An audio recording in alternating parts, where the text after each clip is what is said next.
আমি এখানে এই যে ইতিহাস হচ্ছে এই ইতিহাসের সাক্ষী হতে এসেছি। এই যে আজকে হাসিনাকে জুতা পিটা করা হচ্ছে, সেই জুতা পিটা আমি সাক্ষী হতে এসেছি। এই যে হাসিনা যে এসেছিল আমাদেরকে অত্যাচার করেছে, তারপরে আমরা মিছিল করেছে, আন্দোলন করেছে। আমি নিজেও মায়ের বাসা পেয়েছি, আমার পায়ে বুলেট ঘুষে গিয়েছিল, আমি বাসা পেয়েছি। তারপর আমরা সবাই উঠে যখন আমরা সবাই সামনে দাঁড়িয়েছি তখন হাসিনা ভয়ে লেজ গুটিয়ে পালিয়েছে। হাসিনা তার পেটিকোট সবকিছু উঠে পালিয়েছে, তার বাচ্চাদেরকে এক মিনিটও দেখার সুযোগ পায়নি। সে এটা হারালে করতে চেয়েছিল, বাট এটা প্রকাশ হয়ে গিয়েছে। তারপর আমরা সবাই মজা করেছি।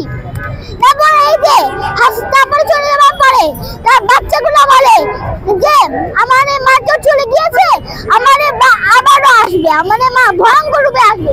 এটা নাকি তাদের ভয়ঙ্কর রূপ, ভয়ঙ্কর রূপে যে আসে এটা আমাদের কোনো ভয় লাগে না। তারা যে এসেছে আমাদের কোনো ভয় লাগে না। আমরা তাদেরকে জন ইচ্ছে যেটা করবো, ঝাড়ু দিব, ছুটে মারবো, আর যত কিছু অসম্মানিত করা আমরা সব কিছু করবো। যদি বাংলাদেশে হাসিনা পা রাখে তাহলে এইগুলো হবে না। এটার থেকে সবচেয়ে বেশি লজ্জাজনক শাস্তি হবে। তার জামা কাপড় খুলে রেখে দিব, যে কেন সে বাংলাদেশে এসেছে। আমরা যা নিষেধ করেছি আমরা তাকে, যেটা ভয়ঙ্কর পরিণতি হবে, তার জামা খুলে রেখে দিব আমরা, যে কেন সে বাংলাদেশে এসেছে।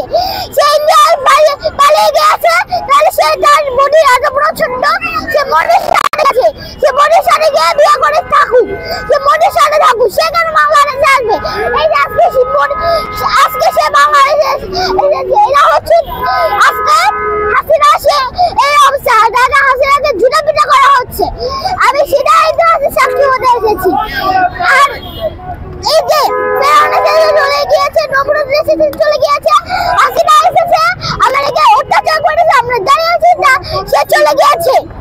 আজকে আমি বলতে চাই আজকে থেকে এই স্লোগানটা হোক, স্বৈরাচার দিন শেষ, আমরা সবাই গোপন নতুন এক বাংলাদেশ। কারণ হাসিনা এখন সবাই শেষ, আমরা এখন নিজের মতো সবাই কাটাবো। এখন যেহেতু আমাদের বাচ্চারা এত সমস্যা হচ্ছে, তাহলে আমরা এখন হামদার ভাইয়া, সাজিদ ভাইয়া যারা ক্ষমতায় আছে তাদেরকে আমি বলতে চাই, তারা যেন লোভ, হিংসা, ঘৃণা, অহংকার, দুর্নীতিমুক্ত শূন্য একটা দেশ আমাদেরকে গিফট করুন, সেখানে আমরা প্রতিপত্তি হয়ে উঠতে চাই।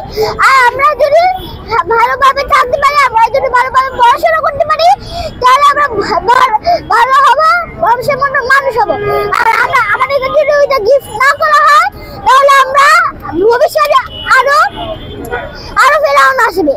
এই জন্য আমি চাই আমার এখানে হচ্ছে হলো আমি চাই ওর বিচার হোক, যেরকম আল্লাহ ফেরাউনকে শাস্তি দিয়েছে, ফেরাউনকে শাস্তি দিয়েছে, এবং নমরুদকে শাস্তি দিয়েছে, এবং ওইরকম ভাবে হাসিনাকে শাস্তি দিক, আল্লাহ তাদেরকে ফেরাউনের মতো শাস্তি দিক। এই যে হাসিনা এসেছে, হাসিনা চলে গিয়েছে, এখন নমরুদ এসেছে, চলে গিয়েছে। এখন আমরা আল্লাহ যেরকম লিখে দিয়েছে, ইতিহাসের সাক্ষী করে দিয়েছে, কুরআনে লিখে দিয়েছে, আর নবীদের মধ্যেও বলে দিয়েছে। তারপরে আমরা আজকে হাসিনা এই যে এই ইতিহাস আমরা বইয়ের পাতায় পাতায় লিখবো যে হাসিনা এসেছে, হাসিনা আমাদের সাথে এটা করেছে, হাসিনা আমাদের